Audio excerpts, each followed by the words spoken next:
Ara sebenarnya ngerti kok kalau Teh Eis pengen pisah kamar. Apakah sebaiknya emang nggak usah jualan dulu biar Abah yang kerja? Nggak bisa, Abah. Kalau cuman Abah yang kerja, kita nggak punya tabungan. Hey. Selamat bergabung kembali di channel BB69. Halo, dan halo. Apa kabar kalian semua nih? Selamat pagi, siang, sore, dan malam. Ketemu lagi nih kita nih. Nah, baru-baru ini nih keluar sebuah film keluarga Indonesia. Nah, judulnya Keluarga Cemara 2. Yang mana kemarin itu di hari ke-9-nya itu sudah mencapai 302.000 lebih penonton. Dan Betul. masih ongoing nih ya, Mbak Ami ya, betul ya? Betul. Udah banyak ya yang nonton ya. Nah, kali ini kita mau coba ngobrol-ngobrol nih sama sutradara dari film Keluarga Cemara 2, Mas Tiawan. Di sini sudah hadir Mas Ismail Basbet ya. Hai Mas. Halo, apa kabar kalian berdua? Baik, Mas sehat? Alhamdulillah sehat di Jogja ini. Alhamdulillah. Sekarang nih lagi masih di Jogja nih Mas ya?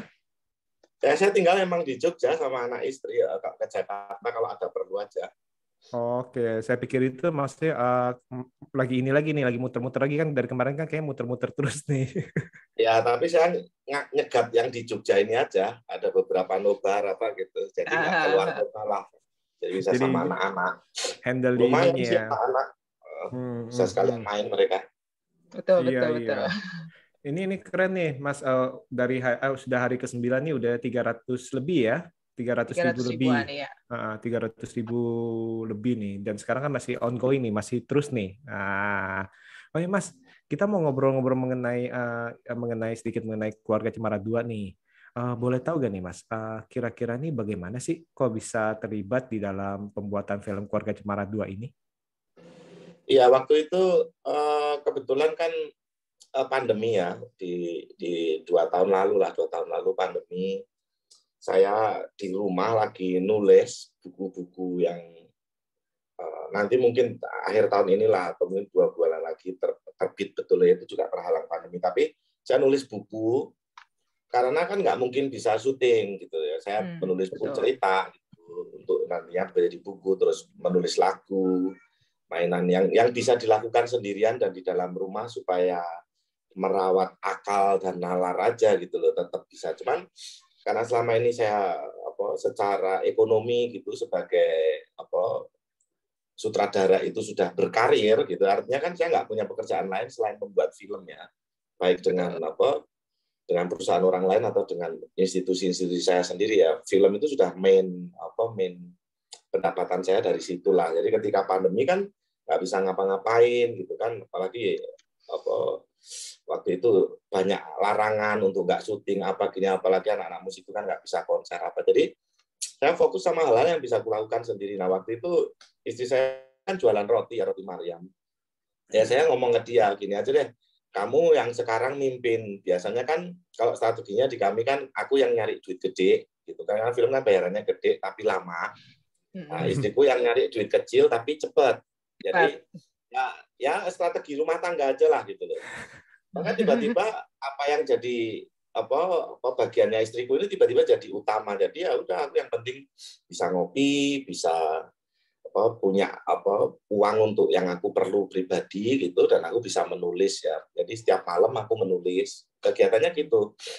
Sampai satu ketika ditelepon sama Angga, dikenalinlah ke Anggia itu, gitu, ngobrol sama Anggia yang dia menjelaskan visinya Keluarga Cemara 2 gitu ya. Dalam bahasa dia tuh waktu itu dia merasa kayak perlu nih film keluarga yang bisa ditonton pasca pandemi gitu loh, yang memberi sedikit encouragement ke keluarga-keluarga itu bahwa pandemi ini masalah global, jadi nggak cuma masalah keluargamu sendiri. Intinya kayak bikin film yang bisa ngomong ke mereka dengan cara yang simple bahwa kamu nggak sendirian dan kita akan baik-baik saja gitu. Jadi lebih kayak gitu visinya dia lah. Tapi waktu itu kan saya di posisi yang sudah nggak kerja sama orang kan sebenarnya gitu kan, tapi jadi serba salah nih, mau tak ambil atau enggak, sampai kemudian diceritain tuh sama Angga sama Anggia ceritanya tentang arah ini gimana fokusnya. Waktu itu belum ada naskah, masih cerita gitu diceritain. Ceritanya kan menarik ya, maksudnya unik gitu ya untuk sebuah sequel gitu. Dia tidak sequel amat gitu loh. Dia tetap ngambil lintasan berpikir yang lain gitu dan berbasis karakternya justru. Jadi aku ngerasa justru kok aneh ya bikin sequel tapi kok nggak sequel gitu loh. Aku rasanya kayak gitu. Misalnya kalau ini judulnya dijuduli Petualangan Ara gitu aja kan pantas-pantas aja filmnya itu akan solid-solid aja gitu. Cuman karena dia dalam kerangka berpikir studio yang memang ada riset market, ada apa ya judulnya tetap Keluarga Cemara 2. Tapi sebenarnya yang menarik dari Visinema kan mereka tuh melihat film-film berbasis IP ini kan tidak kaku ya, cukup lentur gitulah. Betul. Nah, waktu itu tawarannya itu gitu loh. Dan waktu itu Angga ngomong, ini yang bisa bikin kamu bukan aku gitu loh. Karena ini kalau materi ceritanya gini nih materimu, dan karena kan kita temenan ya, ngobrolnya seterbuka itu aja gitu. Terus aku bilang yang nulis siapa? Ipang lah. Ipang tuh sahabatku. Jadi aduh ini mah kayak temen-temen nggak beneran kayak proyekan gitu loh. Paham nggak sih? Ini kayak temen. Proyek nongkrong, temen nongkrong ya. Jadi lebih kayak gitu, lebih sangat sederhana lah rembukan di awalnya itu. Nah kemudian aku baca ceritanya 1-2 hari kemudian aku jawab setelah diskusi sama istriku gitu.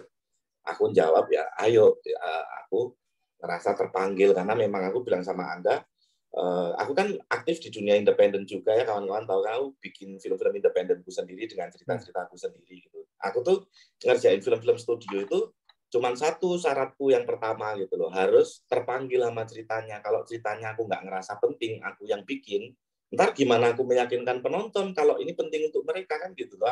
Betul. Aku nggak bisa tuh, akunya sendiri harus terpanggil dulu merasa ceritanya penting. Nah ini yang menarik karena setelah baca ceritanya gitu ternyata kan anaknya 3 sama kayak saya, kena pandemi sama kayak saya. Emaknya jadi lebih aktif di film ini kan, emak jadi lebih aktif secara lebih progresif lah ya, secara karakter secara ini. Dia mau meyakinkan Abah bahwa kamu nggak sendirian, Bah, ada aku, kita itu bisa kok berbagi tugas gitu. Dan itu sesuatu yang sudah aku lakukan dengan istriku. Jadi aku merasa kayak wow, ini deket banget sama aku gitu loh ceritanya. Relate ya, relate. Relate-nya tuh malah sampai ngerasa kayak ini kok malah kayak ceritaku, bedanya ini abah sama mama aja gitu loh. Dan di keluarga Arab tahu kan kalian kalau yang laki-laki itu papa biasanya dipanggilnya abah. Aku tuh jarang keluarga Arab yang lain kayak aku manggilnya papa gitu tuh jarang. Gitu. Biasanya secara umum manggilnya abah gitu loh. Seperti orang Sunda juga memanggil abah gitu. Jadi semuanya serba dekat gitu loh. Itu sudah berdasarkan niat baik itu, visinya Anggia yang cukup clear, kupikir waktu itu, dan kemudian berdasar pengalaman pribadi orang-orangnya ini yang cukup stabil lah ya, artinya udah nggak perlu membuktikan dirinya siapa gitu, mereka adalah orang-orang yang bagus gitu ya, udah nggak perlu berasik masuk dengan artistik gitu loh, paham nggak sih? Udah nggak perlu buktiin aku sutradara keren atau penulis keren, udah nggak perlu gitu. Kita beneran menyerahkan dirinya pada cerita ini dan kita bareng-bareng mencoba membuat film yang sesuai visi itu gitu loh. Itu sih kira-kira awalnya. Lalu ada ini nggak sih Mas, ada ketakutan nggak atau tantangan tersendiri gitu dalam ngebesut sebuah sequel yang kalau menurut Mas kan ya sequel walaupun tidak sequel gitu ya, seperti petualangan gitu. Gimana yang aku tahu kan Angga dan Angga yang aku kenal dan Visinema itu kan waktu aku mengenal mereka pembuat film independen sama kayak aku kan, gitu loh. Maksudnya mengenal dia itu sebagai itu pemilik Visinema yang independen bikin apa aja gitu. Maksudnya semau mereka gitu loh. Tapi ketika aku join sama mereka udah studio besar. Betul. Jadi kemudian kan rule-nya harus dibicarakan di depan gitu loh. Rule yang enak buat Visinema dan enak buat aku gitu loh. Paham nggak sih? Supaya aku bekerja sebagai sutradara di situ enggak kayak misalnya aku kan diundang nih masuk rumahnya orang. Jangan sampai aku sibuk menata furnitur gitu loh. Ya kalau selayaknya tamu ya tanya tempat duduknya di mana, kalau mau minum makan di mana ya selayaknya tamu gitu. Nah itu dibicarakan di depan gitu. Ini biasanya ngapain aja kalian ngapain aja. Nah beruntungnya aku ikut beneran dari nol kan. Waktu itu masih gagasan, jadi belum ada katakanlah treatment, belum ada naskah. Jadi aku ngikutin seluruh prosesnya sampai akhir 2 tahun gitu. Dan aku belajar banyak hal bagaimana sistem studio bekerja yang terkini lah ya, sistem studio terkini yang dibuat oleh sesama anak muda sepertiku gitu kan. Aku melihat banyak hal gitu, ada potensi yang menarik, dan aku pikir ketika membicarakan tantangannya sebenarnya adalah beradaptasi dengan cara itu, karena setiap step kan ada ukurannya ya, ada ininya ya, ibaratnya departemennya aja banyak banget kan di mereka kan ada itu. Tapi beruntungku mungkin karena aku mulainya dari temenan dan aku sudah sutradara sebelumnya, jadi aku beneran bekerja dengan mereka tuh cukup jadi diriku sendiri aja. Aku nggak perlu meyakinkan mereka aku sutradara yang tepat misalnya gitu, nggak perlu. Aku bikin aja semuanya serba ngalir. Cuman ya karena ini di tengah pandemi, ya tantangannya mungkin kalau tidak di tim, tidak dicerita, karena seorganik itu ya kita bikinnya mungkin memang di situasi syutingnya gitu, yang persiapannya menuntut kita untuk benar-benar ketat ya, yang secara kesehatan, secara ini tuh sangat ketat, dan waktu itu kan syuting belum ada vaksin kan, jadi bayangin kamu tiap hari kamu harus mikirin semua orang yang ada di produksi ini harus percaya sama produksinya bahwa kita akan baik-baik aja, dan menunjukkan itu kan susah gitu kan. Dari produksi ada ada swap, ada ini, ada apa, dan dari kreatif ada meeting yang ketat gitu kan, supaya semuanya terukur, jadi error itu terminimalisir lah. Jadi waktu itu segala sesuatu itu sudah lebih tepat, lebih jelas gitu maunya apa, dan terjadinya error diminimalisir. Mungkin memastikan itu, karena bagaimanapun ini salah satu filmku yang proper banget, besar banget gitu ya. Jadi beda ya kalau di independen kan, aku kan tuan rumah di rumahku sendiri ya. Jadi misalnya aku error, aku tinggal bilang sorry error. Gitu. Tapi kalau ini kan misalnya itu terjadi, aku harus segera lapor ke produsernya, ke Anggia, ke penulisnya gitu. Ini ternyata terjadi ini loh waktu reki gini. Jadi bikin catatan gitu, kirim ke penulisnya supaya mereka terus in the loop kan. Nah, prosesnya ini sebenarnya yang menantang tuh di situnya, karena ada 200-300 orang yang terlibat itu, aku pikir tidak ada satupun dari mereka yang ingin berbuat salah kan. Semuanya semuanya ingin benar gitu loh kerjanya dan baik. Tapi tantangannya lebih di situasinya itu sih, Mbak. Maksudku kalau dari orang-orangnya, kalau kalian datang ke lokasi syutingnya, atau tanya pemainnya deh, kan itu banyak yang timnya baru, banyak yang nggak ikut di Keluarga Cemara 1, sebagian kan kayak Pak Eros, Mas Ipul, Anggia, itu kan pada ikut Keluarga Cemara 1, Hendra, tapi kan ada yang enggak. Terus pemain juga begitu. Tapi waktu syuting tuh kamu udah nggak ngerasa gap itu, aneh sekali, serius. Jadi kayak apa ya? Kayak kamu kayak disambut gitu loh. Makanya kita bercandanya tuh, aku tuh kayak om-om tamunya Keluarga Cemara aja yang datang ke rumah itu gitu loh. Jadi kita tuh akrab gitu ya, akrab, solid, dan baik. Dan mungkin itu yang bikin tantangan yang begitu besar syuting di tengah pandemi jadi teratasi dengan baik gitu loh. Masalah kan pasti ada gitu, tapi jadi terasa seperti nggak ada masalah karena komunikasinya beres, semuanya nyaman ya. Evaluasinya bagus, jadi semua error itu bisa diatasi dengan baik gitu. Meskipun misalnya salah satu challenge kita adalah hari pertama syuting tuh kita dapat kabar Zara positif. Wah, geger kan hari pertama, padahal harusnya udah datang kan.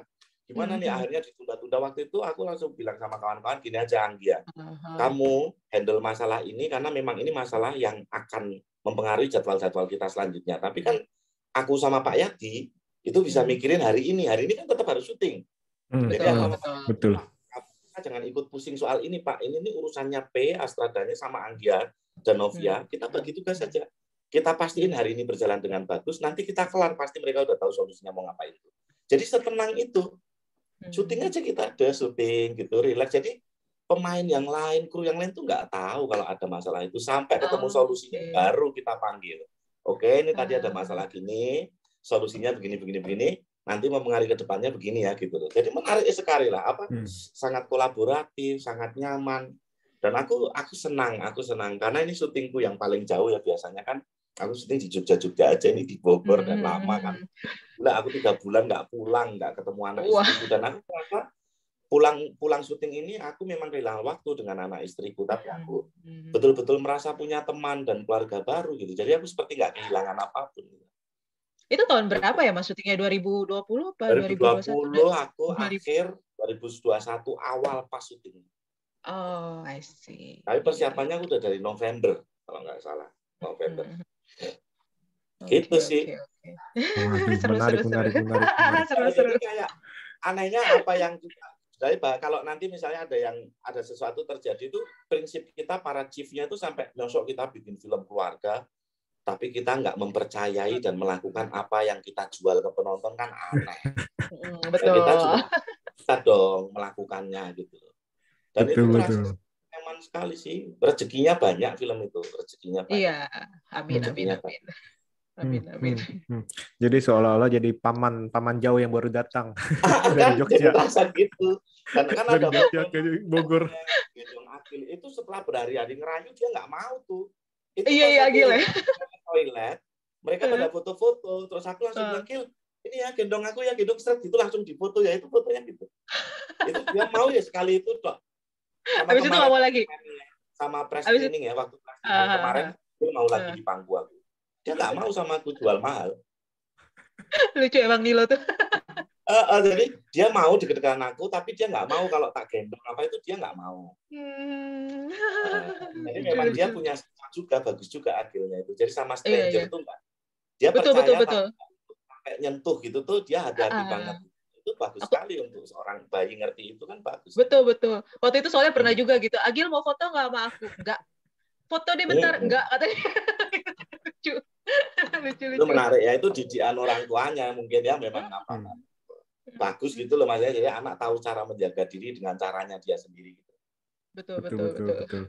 Nah, tadi kan ngomongin sekilas mengenai tanda kutip tantangan nih. Nah, kalau yang ada yang ini nggak yang paling berkesan nih pengalaman dari syuting nih, yang lucu-lucu lah atau misalnya yang senang-senang ataupun yang benar-benar bikin pusing.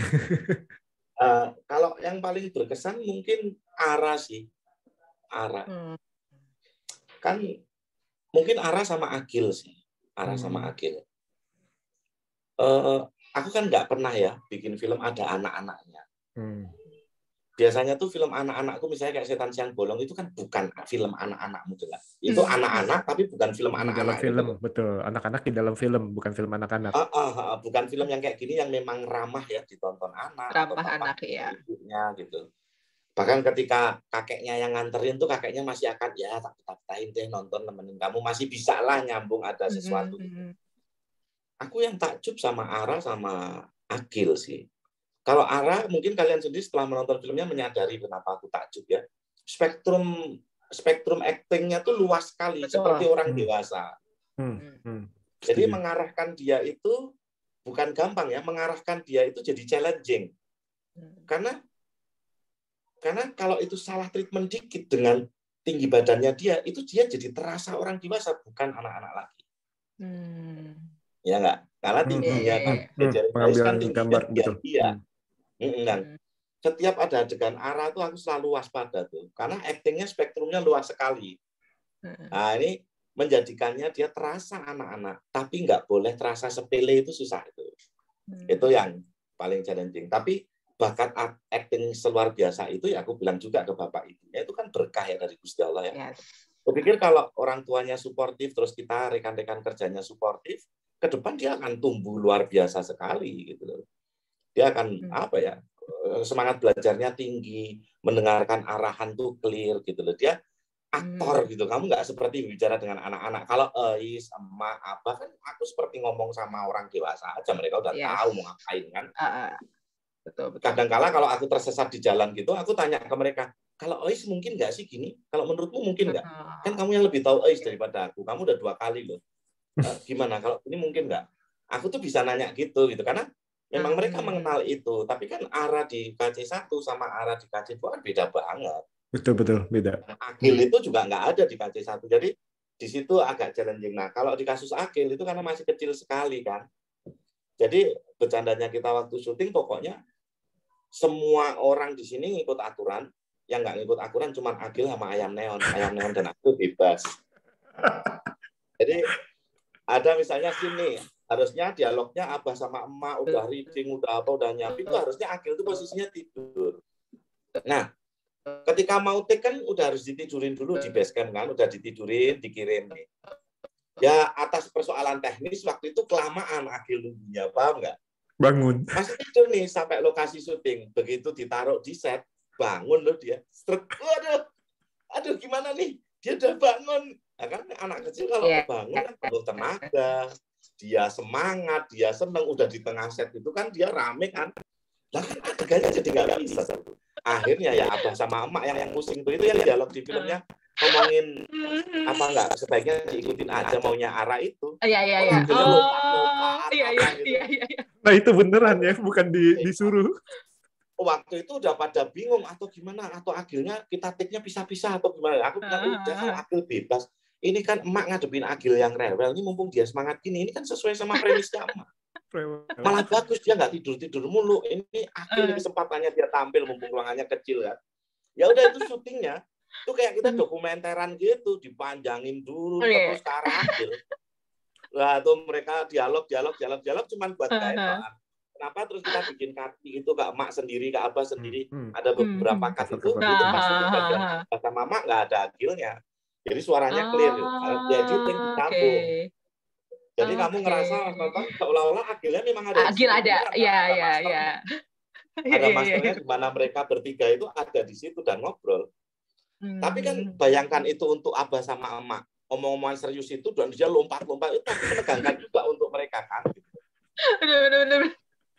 Cuman ya karena kita tahu dari awal kita berurusan dengan anak kecil yang begitu-begitu saya rela saja, ya sudah tidak apa-apa. Nanti kalau ini kan selama jadinya tetap bagus dan nggak mengkhianati gagasan dasar karakter-karakter, bikin penonton juga nggak akan nolak. Buktinya nggak ada yang komplain kan.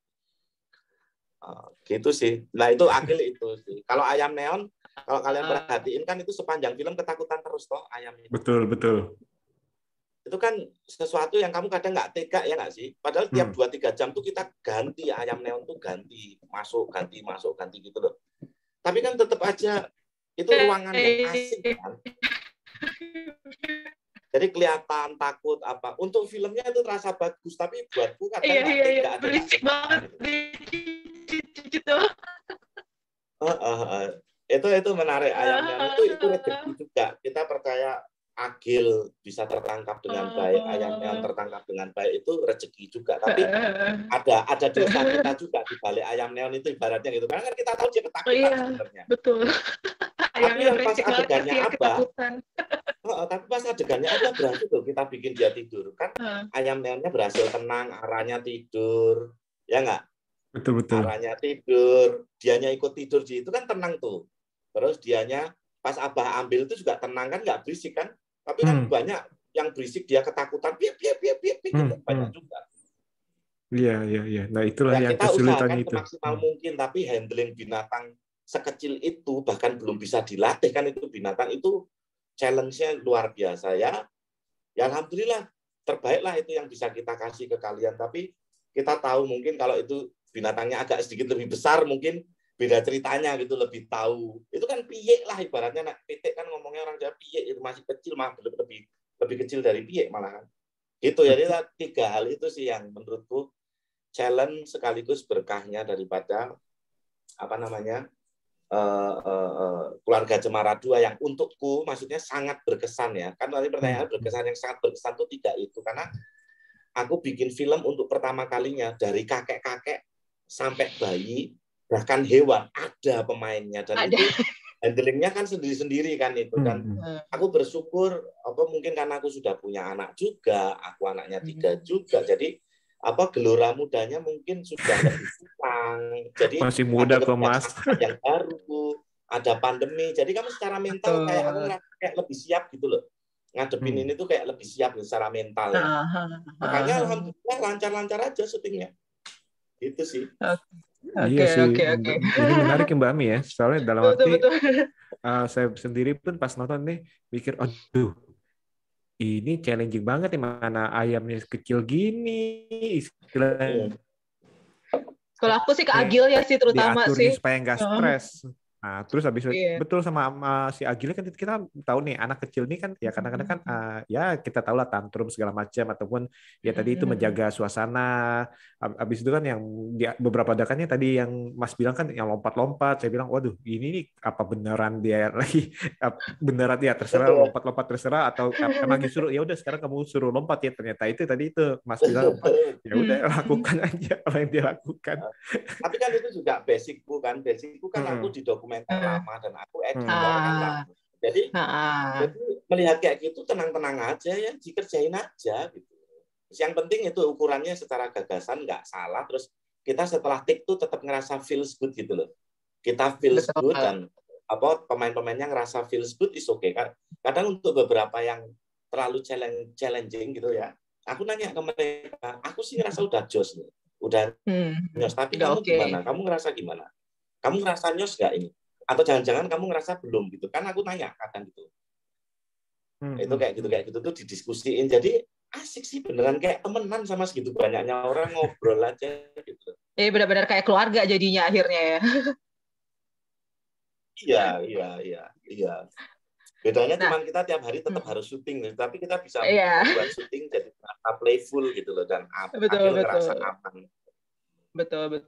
Nah, Mas, sebagai sutradara di film keduanya Keluarga Cemara nih ya, gimana nih Mas ngelihat IP-nya Keluarga Cemara nih, Mas?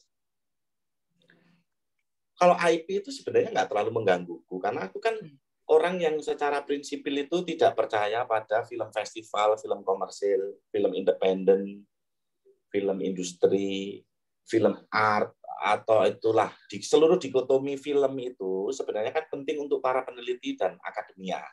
Penting karena mereka memang meriset untuk itu. Tapi untuk pelakunya, untuk orang-orang kayak saya, sebenarnya itu nggak penting-penting amat. Buatku ukurannya yang penting aku bikin filmnya Ismail Basbet selanjutnya. Jadi kalau aku memperlakukan filmku yang ini komersil, yang itu buat jadi salah. Aku udah kayak nyetak mati gagasanku gitu. Jadi aku ngikut dari gagasannya aja. Aku pengen ngomong ini wadahnya yang paling pas apa gitu. Jadi kita bisa lihat kan, para produsernya bisa, oh kalau kamu gagasannya gini, kamu bikinnya gini, ini kemungkinan untuk ditonton banyak orangnya gede loh. Ya dari awal bentuk filmku udah menyesuaikan untuk ditonton banyak orang. Gitu loh. Tapi kayak Another Trip to the Moon gitu, atau misalnya dokumenter-dokumenter saya yang baru itu di Harso di bioskop online tuh, itu filmnya cuma saya taruh tok kamera klik gitu tok, narasumbernya cerita. Jadi ilmu filmnya tuh kayak nggak ada ya, ilmu filmnya cuma ngerekam gitu aja, simpel banget. Tapi gagasan narasumbernya cerita tentang pengalaman hidupnya itu udah lebih besar dari filmnya itu sendiri gitu. Nah itu aku ngikut gagasan, jadi bentuk filmnya itu ngikut gagasannya mau kemana. Jadi aku lebih mendahulukan ilmu itunya, gitu ya, suara yang pengen kuutarakan dan bagaimana mewadahinya dengan tepat. Nah, ini mungkin yang membuatku tidak kikuk, gitu loh. Ketika bertemu dengan Keluarga Cemara, ini kan udah bukan percobaanku bekerja dengan studio, udah ke-6 ini, ya kan? Sebelumnya kan ada beberapa meskipun satu nggak jadi syuting, yang satu nggak berhasil rilis sampai sekarang, tapi ini kan ada yang ke-6 nih. Dan aku udah biasa ngadepin itu. Jadi aku ngerti paham mereka, karena sekolahku advertisement kan. Dan aku kan ngerti logika marketnya mereka tuh aku tahu. Cuman ketika aku ngelihat IP, IP itu kan cuman jualan dan bisnisnya aja. Isinya kan bukan IP yang diomongin. IP sebagus apapun, kalau penonton datang ke bioskop beli tiket filmnya jelek, bilangnya jelek juga. Yes, setuju. Pada akhirnya kan film itu ilmu sendiri gitu loh, bisnis ilmu sendiri, jualan ilmu sendiri kan begitu. Nah, aku pikir ketika masing-masing diserahkan pada ahlinya, ya sudah, kita semua akan ngerasa aman kok. Misalnya kayak aku komentar promosinya Visinema terhadap Keluarga Cemara kan kurang cocok. Bahkan saya nggak punya pengalaman itu, saya nggak punya timnya, saya nggak punya ilmunya. Tapi kalau ngobrol sama Visinema soal filmnya dibikin bagus gimana, ya aku ngerti. Sedikit banyak lah aku ngerti, karena ilmuku dibikin bagus. Bukan bikin laku gitu misalnya. Laku itu urusannya studionya yang tahu caranya jualan. Misalnya, kamu tadi bilang 300.000. Aduh, aku tuh membayangkan ada 33 orang atau 35 orang, 35.000 orang tiap hari datang, 35.000 orang tiap hari nonton film bioskop. Itu tuh insecure aku. Gila kok bisa ya orang-orang datang gitu loh. Kok jadi insecure? Iya, Ya, kenapa? karena buatku penonton film terbanyak aku tuh berapa kok?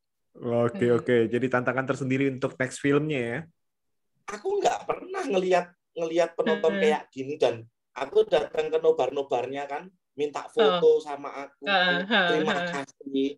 Tak tanya filmnya bagus nggak, keren, kaget aku loh. Padahal aku ngerasa kayak bikin filmku aja, tapi kok mereka happy ya, kok mereka seneng ya gitu. Aku ada pengalaman begitu. Jadi karena kan ketika aku membuat dengan karya-karyaku selama ini ya, ke belakang ya, dari titik ini ke belakang kan, kadang energinya udah habis diproduksi kan, ya nggak sih, film independen itu kan udah habis energinya diproduksi ya, sales, distribusi, promosi itu udah yang aduh, udah nyerah duluan gitu loh, kayak udah capek gitu loh. Nah ini kan aku ngerasa pas kita kemudian pindah ke tim promosi, pindah ke tim sales, itu kan jalan gitu, dan aku ngerasa kayak energinya dari awal tuh terus bergerak. Aku justru belajar dari ini, aku sampai ngomong sama istriku, sama teman-temanku, kita harus belajar dari pengalaman ini. Besok-besok lagi kita bolehlah dibilang disebut independen, apalah, terserah lah. Tapi besok-besok lagi kita kalau bikin film harus kayak gini, mikirin hulu ke hilirnya. Nggak bisa energi kita habis diproduksi kok. Begitu produksi habis, udah gitu, nggak bisa. Kita harus belajar dari pengalaman ini, karena aku bikinnya seneng sama teman-temanku. Karyanya jadinya bagus, kita semua yang bikin ngerasa happy, ngerasa bangga. Terus dirilis ke penonton, ada respon yang bagus. Terus membayangkan dalam 9 hari ada puluhan ribu orang datang ke bioskop, itu kan respon yang ayolah kita seneng toh. Tapi iya, terus aku pasti jadi mikir, aduh deg-degan ya, ada deg-degannya gitu. Kalau soal kritik kan saya nggak pernah khawatir. Kalau kritik kan soalnya itu ilmu lain ya. Kalau kritik itu itu ilmu lain ya. Kalau kritik itu kita lihat sebagai sudut pandang lain daripada karyamu kan. Film itu teks, kritik itu juga teks ya. Kalau kritik sih aku malah ngelihatnya alasannya aja. Kalau mereka ngeritik kurang, alasannya apa? Bagus, alasannya apa? Yang aku cari alasannya, karena kalau nggak ada alasannya itu cuma jadi fans dan hater. Fans dan hater bukan diskursus, bukan ilmu gitu. Tapi kalau menurutku ini bagian ini kurang deh, tapi alasannya gini, kan kita malah bisa belajar. Menurutku bagian ini lebih, tapi ada alasannya gini-gini, kan kita membuat filmnya belajar, oh berarti next time kita tuh harus perhatiin yang gini-gini ini, misalnya gitu. Tapi kalau fans kalau nggak ada alasan dari baik dan filmnya menurut dia bagus atau buruk itu tanpa alasan, kan itu jadi kayak cuman fans dan hater. Fans dan hater nggak bisa dijadiin bahan lah buat diskusi menurutku. Itu logika yang lain lagi lah, itu logika Stardom, logika Idol, itu logika yang lain lagi lah. Kupikir pada akhirnya aku sadar sepenuhnya bikin film dengan kaki apapun, dengan wajah yang manapun, selama itu masih filmku, aku yakin di luar sana akan ada respon yang sama seperti saya meyakininya gitu. Jadi jumlahnya aku nggak tahu berapa, tapi pasti ada. Nah, Mas, menyambung tadi cerita Mas nih, ada komentar atau istilahnya pas waktu nobar gitu yang paling berkesan nggak? Atau yang istilahnya wah banget atau gimana gitu yang buat Mas? Nah, komentar mungkin karena masyarakat umum kehilangan diksinya mungkin nggak sama dengan kita ya. Jadi mereka sampai ke titik yang bagus banget cuman gitu. Cuman kebanyakan gitu. Tapi yang aku selalu temukan setiap aku datang nobar itu adalah bapak-bapak mendatangiku membawa anak perempuannya untuk foto sama aku. Itu luar biasa buatku. Itu luar biasa. Karena aku paham perspektif dia, dan dia ngerasa sebagai seorang bapak, dia nggak sendirian. Karena film ini pembuatnya tahu yang masalahku. Menurutku itu sangat indah sih. Bapak-bapak itu datang terus, Mas Mail, mohon maaf, anak saya boleh ikut foto nggak? Dan dia motretin anaknya loh, dia nggak ikut foto. Itu beberapa kali setiap aku datang nobar selalu ada orang kayak gitu. Bapak-bapak dengan anak perempuannya. Dan kupikir untukku yang juga punya anak perempuan, satu gitu, dua cowok, tapi aku paham, dan itu kan aku sama bapak-bapak itu nyambung karena satu film. Kita itu orang asing loh. Betul. Tapi tiba-tiba ngerasa kayak deket, kayak paham, kayak kita tuh sama Bung gitu. Itu betul. Apa disatukan di film. Keluarnya pujiannya ya mungkin karena habis nonton Persis belum terurai ya, perasaannya belum terurai. Jadi terhalang dengan pilihan-pilihan diksi yang sangat terbatas. Bagus banget, keren ya, cuman gitulah ya. Tapi kan memang butuh waktu untuk mengurai perasaanmu itu menjadi kata-kata yang lebih terukur itu kan butuh waktu kan memang. Ya tapi wajar. Gitu sih, itu yang aku menarik di Bali nemu, di Jogja nemu yang kemarin special training, terus yang di Jakarta premier ada, terus ini kemarin nobar 2 kali di Jogja ini aku nemenin ada. Itu menarik berarti. Bapak-bapak dengan anak perempuannya spesifik banget kan.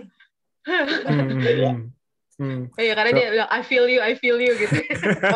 Sementara kan target market kita kan kamu tahu kan target marketnya kan pasti lebih banyak ke ibu-ibu yang lebih relate dengan persoalan domestik ini kan begitu kan. Bagaimana kita membuat empowerment pada ibu-ibu itu, Bu, kamu nggak sendirian kok, ada emak, ada perempuan-perempuan Indonesia lain gitu.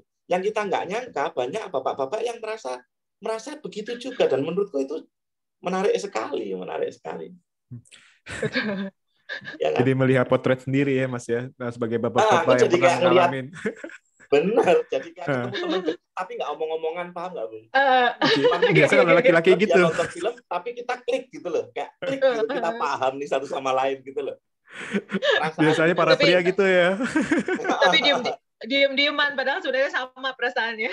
Karena kan kita laki-laki, mungkin Mas Tiawan tahu, kita kan tidak terlalu dekat dengan pujian ya, apalagi generasi kita ke atas itu kan memuji laki-laki bagi seorang bapak itu kan kayak susah banget. Itu makanya di Ngeri-Ngeri Sedap ada dialognya bagus sekali kan. Yang aku nggak diajarin soalnya sama bapak. Kan itu masalah generasi kita toh, memang toh.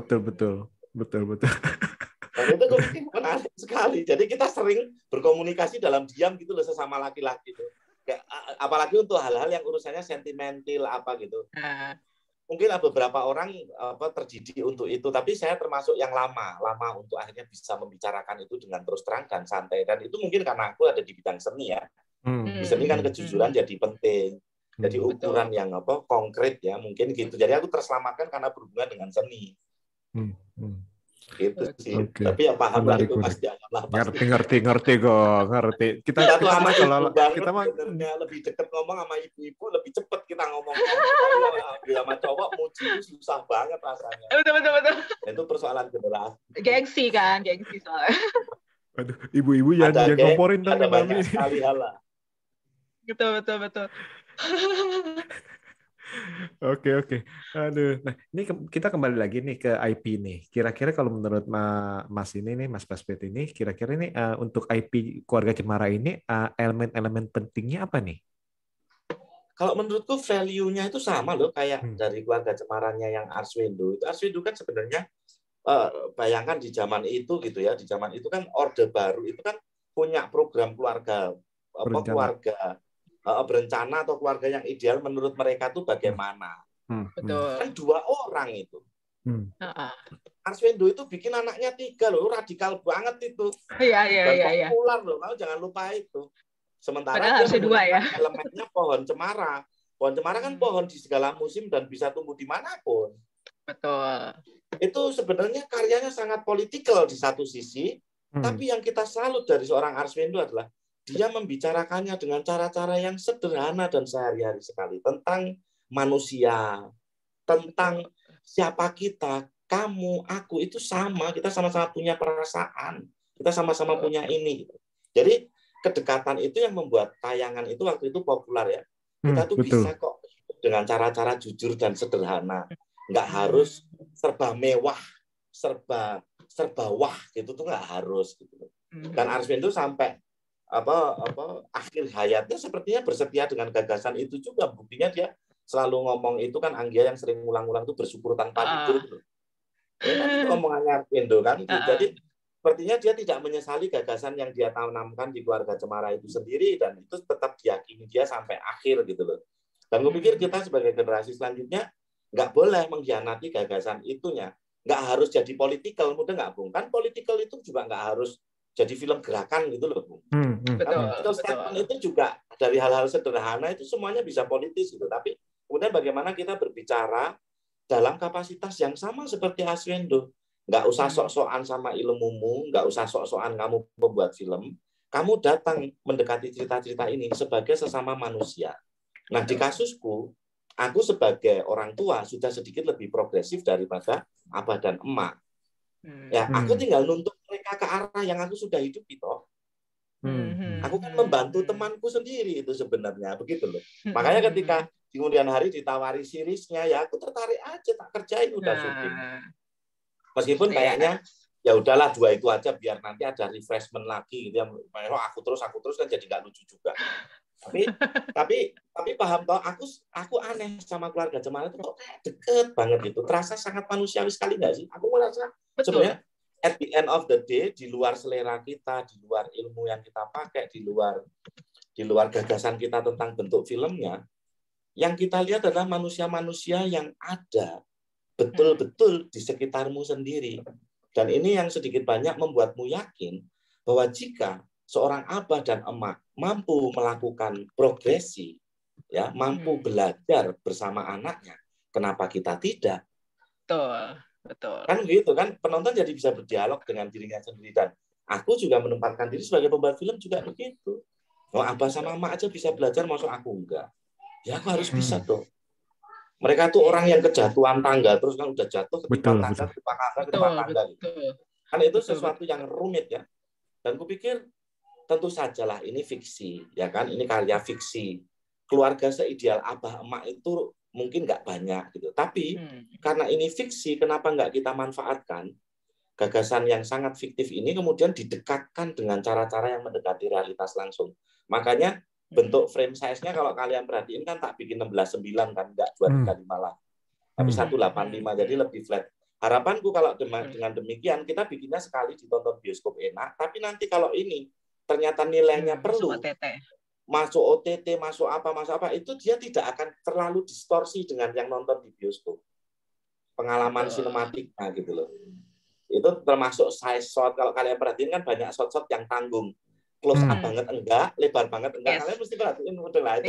Karena ada kesadaran itu. Karena aku merasa nilai dari IP Keluarga Cemara ini lebih besar daripada sekedar ini jadi filmnya Ismail Basbet. Aku harus siap menjadi fasilitator daripada gagasan ini untuk terus bergerak sesuai dengan zamannya ke depan gitu loh. Aku itu cuma salah satu yang step yang harus gagasan ini lewati gitu. Jadi aku melihatnya gitu aja sih. Bahwa kemudian karena saya juga seorang sutradara, terus cita rasa filmnya jadi sedikit berbeda dengan Keluarga Cemara 1. Ya mohon maaf, kalau itu kan cita rasa pribadi agak susah ya. Gimana saya? Kan nggak bisa juga saya bikin kopiannya Yandi Lawrence, kan nggak mungkin juga. Atau Ipang nulisnya digina-ginain kan nggak bisa. Pasti selera pribadi karena ini sangat organik. Selera pribadi akan masuk. Seketat apapun kita jaga ini supaya jadi gagasan yang utuh ke audiens. Karena ya gagasan pribadi selera kita pasti masuk. Apalagi kita nggak mungkin lah bikin film yang dalam bahasa kami itu ketika dilepas ke audiens kami sendiri nggak bangga dengan filmnya. Aku nggak mau. Aku harus bisa menyebutkan ini filmnya Ismail Basbet. Anggia harus bisa nyebutin ini filmnya Anggia Karisma. Ipang bisa nyebutin ini filmnya Ipang Ramli. Dan Pak Eros, Pak Yadi, dan semua orang yang terlibat, bahkan pemain-pemainnya harus punya kebanggaan untuk menyebut itu. Nah, untuk bisa menyebut itu ya, gagasan dari IP ini, itu harus dimiliki oleh setiap orang yang terlibat, kan elemen-elemen yang terlibat, dan kemudian diteruskan ulang dalam peran-peran mereka masing-masing. Saya sebagai sutradara, ini di film ini, ataupun kemudian depannya. Gitu. Jadi aku sama sekali nggak merasa IP ini IP yang konkret secara bisnis tok gitu loh. Tapi value-nya adalah sesuatu yang menurutku urgent untuk diteruskan. Jadi kayak misalnya nanti datang penulis atau sutradara lain, dia bisa dengan cita rasanya sendiri, tapi ini terus kayak paying forward gitu loh. Jalan terus aja. Dan setiap ya aku nggak tahu, kalau aku dididik dengan cara-cara Islam ya, maksudnya jika ini menjadi ilmu yang bermanfaat untuk kita semua dan keluarga Indonesia, ini jadi amal jaziriyahnya Arswin masuk terus gitu loh. Jadi terus ilmu yang bermanfaat kan masuk terus ke rekeningnya dia gitu loh. Aku pikir tentu kita harus melihatnya sebagai bisnis karena ada perputaran uang besar ini. Tapi kan bisnis itu juga tidak melulu harus mementingkan untung, kadang-kala juga mementingkan sebagai satu kemungkinan yang lain. Bisnis itu kan mungkin seperti itu juga dilihatnya. Nah, buktinya ini dilihat dengan cara yang lain pun ternyata penontonnya masih cukup banyak. Aku pikir aku senang sekali dengan reaksinya gitu. Tentu saja nggak sebesar Keluarga Cemara 1 ya, gitu. Nggak sebesar Keluarga Cemara 1, tapi kan kita nggak sedang kompetisi besar-besaran penonton, toh. Kita itu satu tim yang sama kok. Betul. Betul. Kita kan sebagai seseorang intelektual, sebagai seorang sutradara, memberi sumbangsih kepada masyarakat kita, kan itu. Kita itu satu tim yang sama. Bentuk kita macam-macam, misalnya kritikus kritik ini, kan kita sama-sama bertanggung jawab dengan masyarakat dan peradaban kita, toh. Bentuknya sendiri aja, tapi kita tuh satu tim yang sama, kita tuh nggak musuhan, relax bro gitu loh. Makanya aku senang sekali gitu loh ngelihat reaksinya, senang sekali, aku senang. Aku sampai hari ini masih ngerasa enak gitu loh, masih ngerasa enak. Aku nggak tahu Mas, mohon maaf ini terlalu berlebihan nggak jawabannya, tapi menjawab nggak ini pertanyaanmu? Sorry.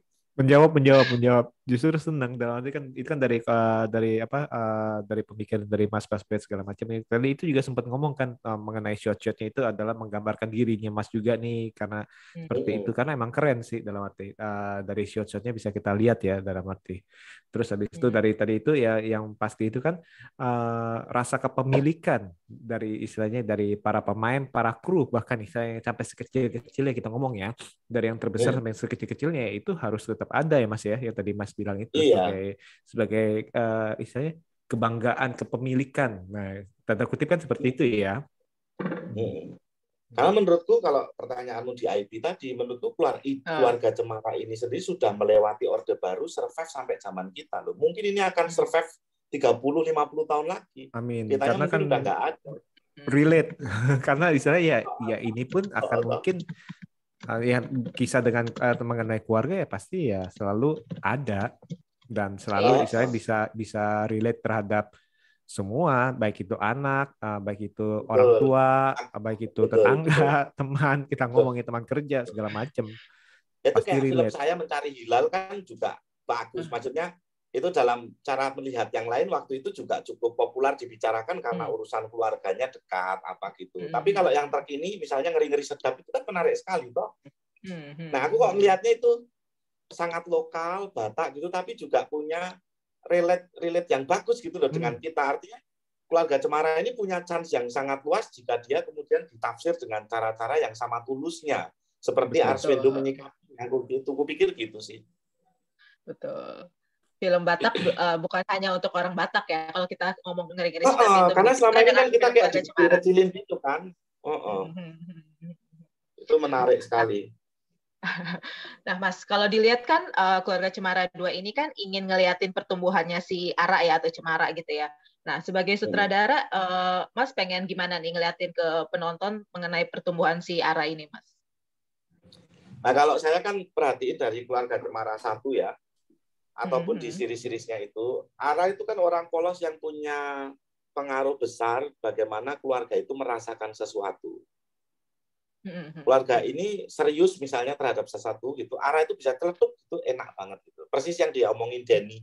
Kayaknya yang paling seneng ketika pindah di desa Ara, dan di KC1 kemudian kan dia paling fun gitu. Maka ketika kita ngomongin Ara bertumbuh karakternya, kita harus tunjukin layer yang lain dong supaya Ara jadi terlihat manusiawi. Kalau di film ini Ara cuma tak tunjukin fun talk seperti KC1, dia bukan manusia, dia robot. Berarti nggak ada pertumbuhan pemikiran dan perasaan. Tapi dengan menunjukkan Ara bisa sedih, Ara bisa komplain, itu menurutku penonton kemudian punya bayangan komplit bahwa oh ternyata Ara itu yang kita kenal ceria itu juga manusia loh. Dia bisa komplain, dia bisa ini, dia bisa itu. Cuman menghilangkan sama sekali keceriaannya juga nggak bijaksana, karena karakter itu kan juga nggak hilang tiba-tiba saja. Makanya kita menggunakan tokoh Ariel untuk menunjukkan sisi dia yang sama seperti di keluarga Cemara. Nah, cuman layering-nya supaya dia ada perkembangan, kita bikin dia sepi di rumah, tapi ceria di luar. Karena kemarin di film KC1-nya kan dia ceria di dalam rumah. Betul. Sekarang ada lebih gitu, bawa ke betul. Pengalamannya gitu sih bikinnya. Oke. Kalau untuk pertumbuhan keluarga Cemaranya sendiri, Mas pengennya gimana nih ngeliatin ke penonton? Kan dari keluarga Cemara 1 kan ketika Abah jatuh drop setelah kehilangan pekerjaan, terus belum ada Agil waktu itu. Nah, untuk keluarga Cemara 2 nih, Mas pengennya ngeliatin pertumbuhan keluarga Cemaranya seperti apa nih? Menurutku film ini mumpung aku yang bikin, dia harus lebih sensitif pada peran gender gitu loh. Jadi film keluarga Cemara itu kan Abah terlalu patriark ya. Itu seperti di film-film keluarga Cemara yang lain memang begitu kan. Tapi kan di akhir filmnya ada pertanyaan itu terus dijawab anak-anaknya kita yang apa lindungin Abah. Dan sepertinya Abah paham loh itu maksudnya, ya nggak? Ya, sepertinya Abah maksudnya Bapak, kamu itu nggak usah sok-sokan laki-laki banget, sok kuat padahal nangis-nangis juga nggak apa-apa, ada kita gitu. Tapi kan di KC1 itu masih ide baru buat Abah, ya nggak? Betul. Itu kan masih ide baru buat Abah. Nggak mungkin dong Abah tiba-tiba kita bikin di KC2-nya langsung berubah, kan nggak mungkin. Nah, yang berubah ternyata emak. Dari perubahan emak ini, karena pandemi, emak nggak mungkin kembali ke emak yang dulu, yang cuma jadi penonton dan penengah anak-anaknya, nggak mau dia. Artinya, dia ada progresi dari karakternya yang kemudian apa? Ketika dia mau balik-balik sok patriark lagi, nggak bisa ketahan emak.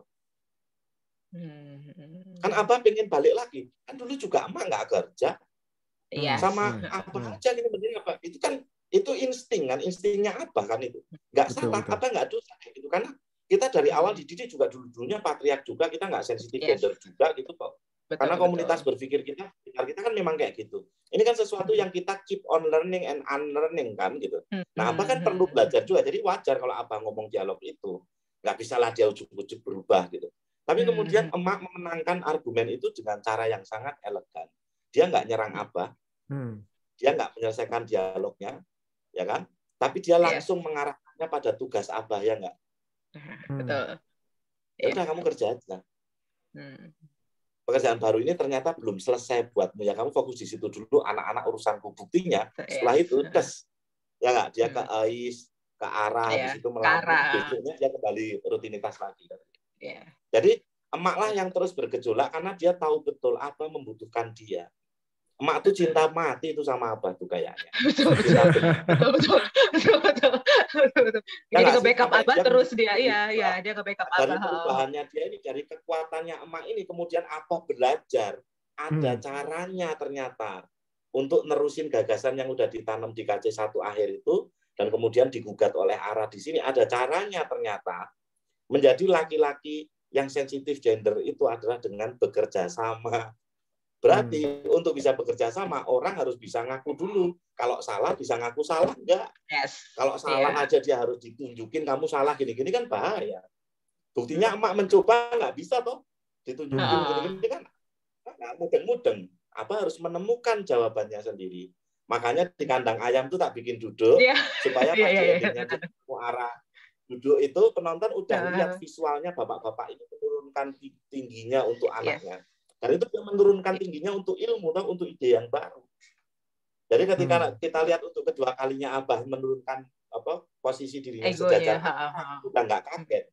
Wong ayam aja Abah berani kok. Betul.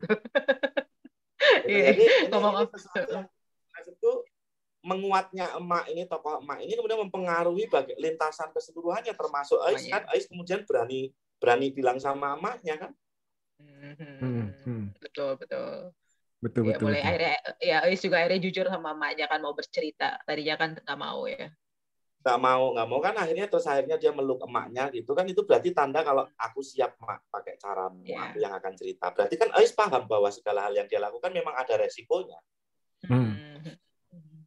Ya tapi emang pelan-pelan gitu. Pelan-pelan. Nggak usah ditabrak ya, Mas ya.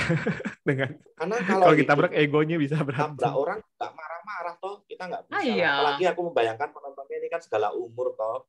Kita smooth dikit lah mainnya tuh, halus dikit supaya nanti kalau ada bayi nonton, intensitas dramatiknya nggak terlalu berlebihan. Misalnya kalau nangis nggak nangis banget, ketawa nggak ketawa banget. Karena kalau ada bayi atau kakek nenek ikut nonton tuh biar mereka nikmat-nikmat aja, relax-relax aja nontonnya.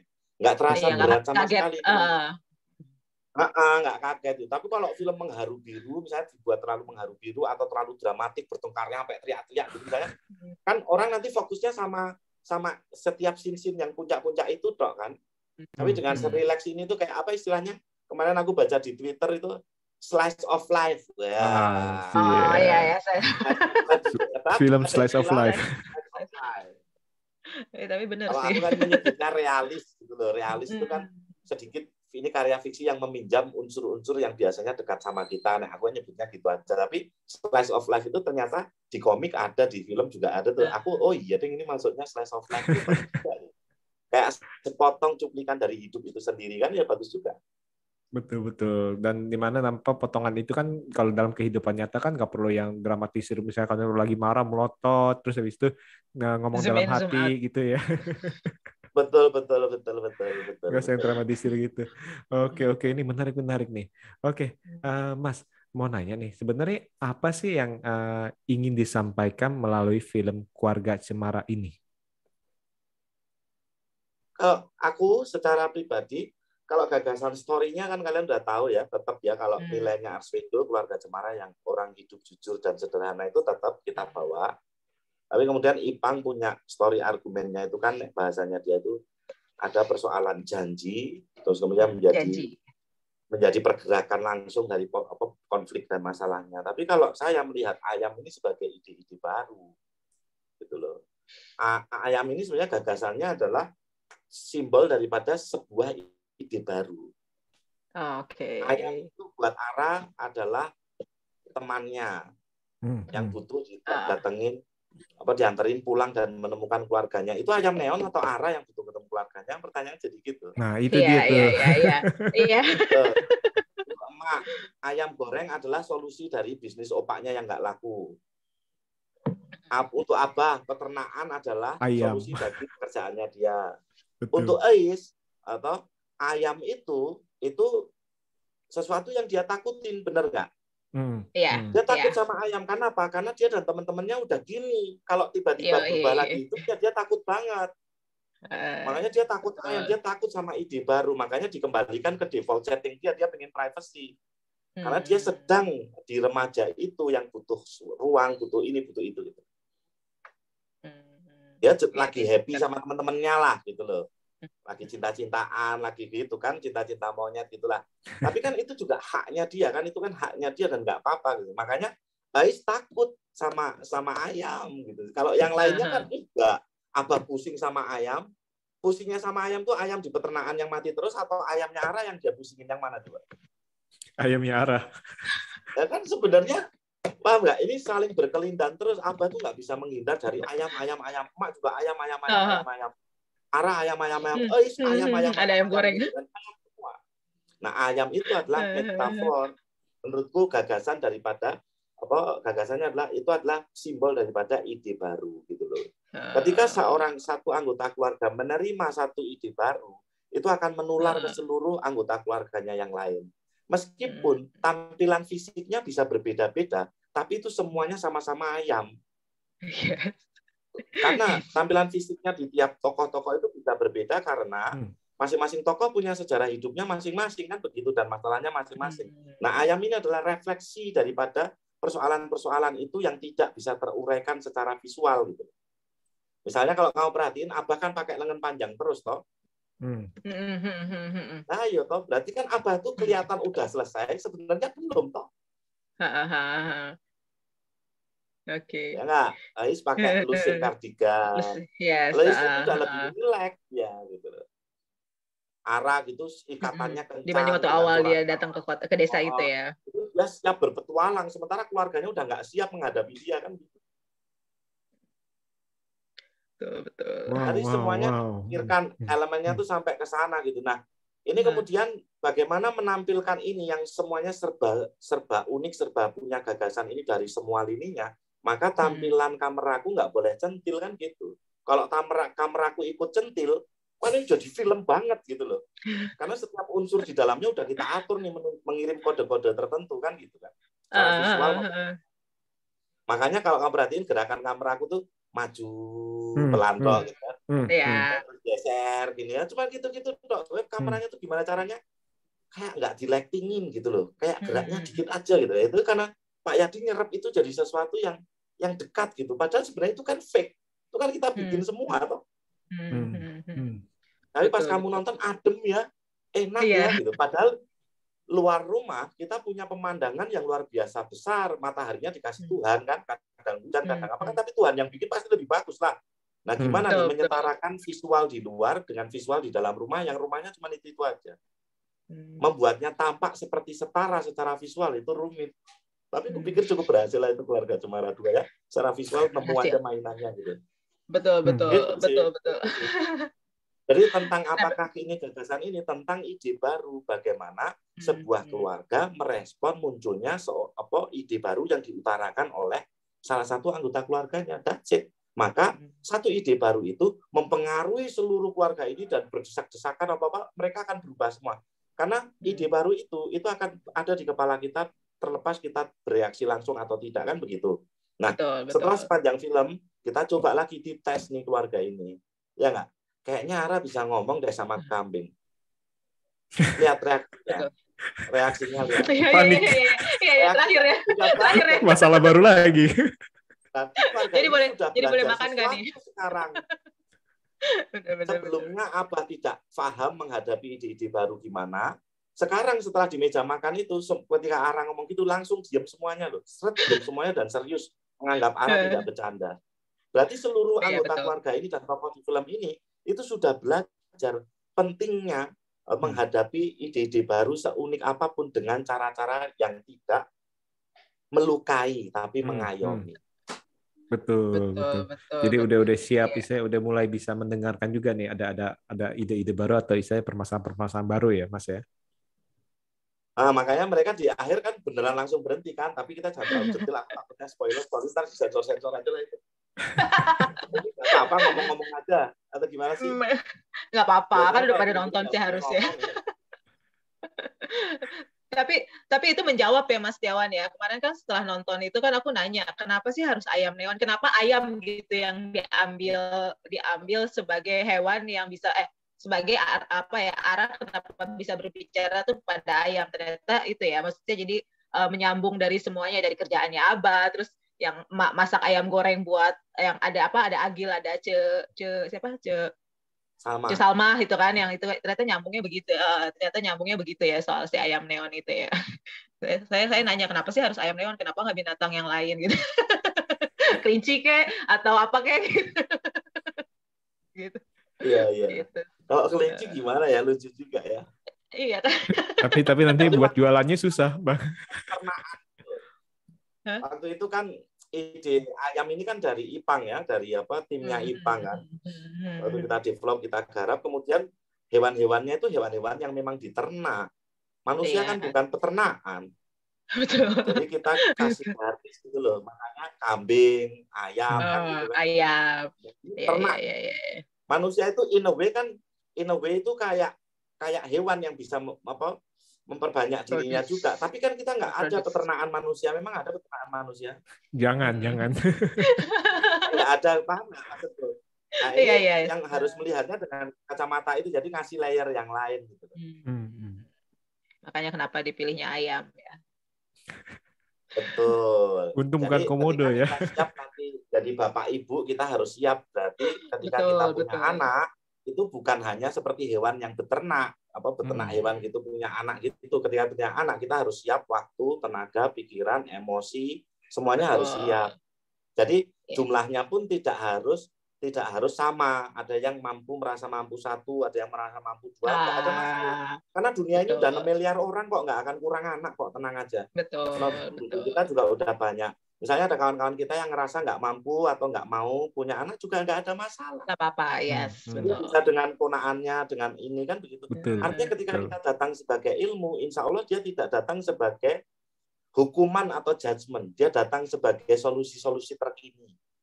Betul. Jadi dipakai di keluarganya, bisa dipakai untuk membicarakan dirinya ketika kecil dulu atau apa, kan banyak lah caranya. Betul. Dan emang di sini kan dilihatin juga tiap anak punya porsinya masing-masing gitu kan, yang orang tua harus bisa mengerti kan, si anak pertama, anak tengah maupun anak bungsu gitu kan. Nah Mas, ini kalau boleh bocoran sedikit nih. Filmnya tuh Pancasila sekali ya, Bhinneka Tunggal Ika ya. Bhinneka Tunggal Ika. Ini ya keharmonisan di keluarga Cemara ini kan keharmonisan yang sebenarnya dicita-citakan oleh Indonesia kan, in the way. Yes. Kan kita sebagai negara itu kan bercita-cita keharmonisan ini sebenarnya kita cita-citakan. Ya harus adil.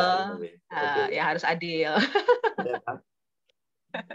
Betul. Kira-kira nanti ini keluarga Cemara nih ada bocoran nggak sih Mas, mau ada keluarga Cemara 3 atau ada series gitu? Kalau dari Saya terus Mas terang Bayu. kalau 3 nggak bisa jawab. Kemarin beberapa penonton juga meminta saya sampaikan, Mas bikin 3 dong, nanti saya sampaikan ke produsernya. Ini sekalian ngomongin di sini aja. Semoga Mas, nanti Banggi, saya dengarkan sampaikan ke Banggi. produser. Kalau Keluarga Cemara 3 saya terus terang nggak tahu. Tapi kalau yang series itu kemarin kan Anggia waktu Space sudah bocorin, jadi saya bisa cerita. Insya Allah ada terusannya series.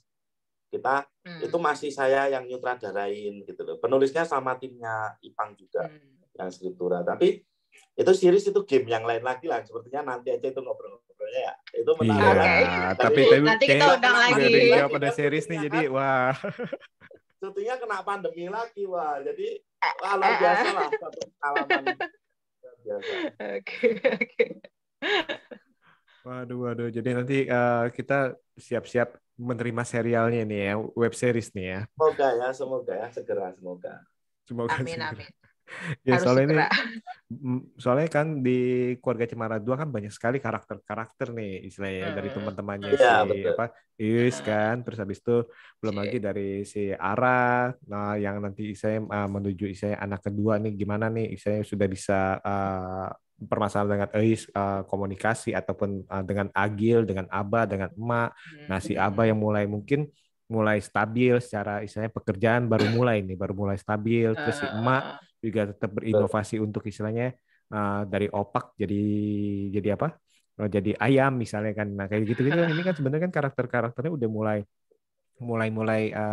dibukakan nih di Keluarga Cemara 2 nih yang kemungkinan nih ya kita berharap nih nebak-nebak sih wah ini kalau dibuat series nih bakalan seperti apa nih nanti hubungannya si siapa si Ui sama tanda kutip pacarnya Denny si Denny ataupun si Ara sama si Arielnya gimana nanti ke depannya atau si Kang Romli nanti belajar bahasa apa lagi bahasa sama apa lagi belum nanti Agilnya makin gede juga. Saya cuma bisa jawab sampai situ, jadi mohon maaf mungkin kalau story apa itu hanya Anggia yang bisa jawab kan itu hanya dia kan aku nanti takutnya salah cerita. Nggak apa-apa. Cek. Belum lagi nanti si Salma. Belum apa-apain tahu Udah cerita. Aku kadang lupa gitu tuh nggak ngerem itu loh, lupa saking terlalu semangat. Ini hati-hati banget. Hati-hati. Nggak apa-apa, kita nggak bakal koreksi. Cuman nanti sudah mendengarkan bahwa apa ya kita kemungkinan besarnya akan ada serial. Nah itu kita udah senang banget ya Mbak Mi ya. Yes betul, nggak sabar sih sebenarnya pengen lihat masing-masing karakternya lebih ini lagi kan, lebih dalam lagi. Waduh. Ya semoga cocok dengan apa yang jadi bayangan kalian. Yang penting Agil harus tetap ada. Aku suka sangat Agil. Aku lebih baik. Close up-nya lebih banyak, tenang aja. Oh ya, alhamdulillah. Karena dia lebih mudah diarahkan, sudah lebih mudah diarahkan. Dia udah tahu. Jadi kalau yang lain dialog tuh dia udah tahu, dia diem dan lihat itu Agil. Keren. Kalau kamu senangnya Agil itu porsinya sedikit lebih banyak ya, maksudnya secara baiklah. Oke, baik. Tapi ceritanya apanya itu kita ngomongnya lah kapan-kapan. Belakangan aja. Boleh. Oke nih. Makasih banget nih Mas nih untuk ngobrol-ngobrol dengan kita nih Mas. Sama-sama. Ini benar-benar kita seneng nih dan istilahnya untuk para penonton nih ini nonton aja Keluarga Cemara 2 nih di bioskop karena ajak keluarga lah istilahnya, ajak entah itu kakek, nenek, ayah, ibu istilahnya ataupun anak-anak pun istilahnya yang kemarin saya juga ajak anak saya sih dalam arti masih umur 7 dan 10 dan mereka senang, mereka juga nobar sama teman-temannya dan istilahnya ngakak pas ada kenapa cie. Ya kan? Anakku yang SD itu Mas, itu waktu nonton yang pertama dia langsung aku harus nonton lagi sama teman-teman sekolahku gitu, nonton beneran ajak ibu-ibunya, anak-anak teman kelasnya itu, jadi kayak dia bangga gitu loh. Sementara kan aku bikin film ini supaya anak-anakku bisa nonton juga kan. Filmku kan film-film dewasa yang anak-anak nggak bisa nonton. Dan itu aku senang sekali dia nonton 3 kali loh, gila kan? Yang gede ya. Karena emang seru kalau nonton sama teman-teman kan bisa saling ngobrol gitu kan sambil ya mereka kan lihat petualangannya Ara sama Ariel kan masih pada senang. Yang penting pas drama nggak ketiduran aja gitu. Iya. Takutnya kan karena itu jaraknya ke petualangan tetap masih sedikit panjang kan, paham nggak sih? Nggak benar-benar petualangan. Betul. Aku lihat dia bisa nonton anteng aja happy banget, dan syukurlah kalau Mas Setiawan bisa lihat anakmu anteng gitu, aku seneng banget. Anak-anak kecil tak tanyainnya gitu, selesai nggak nontonnya, ketiduran nggak gitu, karena itu yang masalah buat kita kalau ketiduran kan. Iya. Ini malah rame-rame sama teman-temannya, misalnya kalau ya itu ngeliat si Eus segala macam, cie. Bapaknya bingung, bapaknya salah tinggal loh, ini gimana nih? Atau yang ngomong, untung nggak ngomong minta beliin ayam buat belajar ngomong bahasa ayam. Iya juga ya, kalau efeknya malah gitu bahaya juga. Tapi ada Mas, ada yang kayak gitu. Ada. Jadi waktu itu aku nonton bareng sama teman-teman gitu, dia bawa anaknya tuh suka keluar gitu. Aku pengen beli ayam neon. Emaknya langsung tidak. Untung emak-emaknya udah dikasih tahu senjatanya di film juga ya. Itu kan banyak penyakitnya, ini betul. apa Iya. Betul. Emaknya jawabnya gitu, itu jorok, nanti banyak penyakitnya gitu emaknya jawabnya. Nanti tiba-tiba minta belinya, Mak, minta beli dong ayam neon. Kenapa? Mau nganterin pulang ke orang tua itu. Kampung Badak. Ya. Kampung Badak. Oke. Mana kalau yang umum-umum aja gitu, bilang aja mana gitu ya. Ikan gitu ya. Aduh. Oke nih, thank you banget nih Mas Bet nih untuk ngobrol-ngobrol nih, ini seru nih. Kalau kita terusin bisa melebar kemana-mana dan nggak kelar-kelar nih, apalagi misalkan kalau film ini sebenarnya tadi Mas juga bilang dan saya juga bilang dan teman-teman juga yang pernah ngomong ke saya juga bilang ya ini kayak slice of life, atau istilahnya bisa bilang ini benar-benar membumi. Nah itulah yang membuat istilahnya film ini mungkin kita ngomongnya disukai oleh banyak penonton karena relate dari segala umur. Tadi itu Aba, emak, Is yang remaja, yang masa-masa saya tanda kutip puber, ya ini masalahnya kan ada di sini. Terus ataupun si Ara sebagai anak tengah, bontot nggak jadi. Ya. Saya pun pernah alami bontot nggak jadi, dan saya ya itu dia tuh masalahnya. Nah seperti itu sih. Ini makasih banget nih ya, kita berharap nih ke depannya ini proyek-proyek selanjutnya ini kita bisa tonton lagi, dan tentunya kita bisa ngobrol-ngobrol lagi nih Mas. Amin. Senang juga bisa ngobrol sama kalian. Oke, kalau gitu nih untuk seru. Oke, kalau gitu saya rasa saya akan tutup untuk perbincangan hari ini. Untuk para pendengar, terima kasih banyak nih untuk mendengarkan pembicaraan kami, dan sekali lagi jangan lupa untuk menonton Keluarga Cemara 2 di bioskop, dan ajak seluruh keluarga, bahkan misalnya tadi itu nih mumpung masih ada liburan anak nih 1 minggu nih, nonton bareng lah, nobar lah, ini seru kok. Kenikmatan tersendiri. Oke, kalau gitu saya ucapkan terima kasih banyak Mas, dan see you. Bye-bye.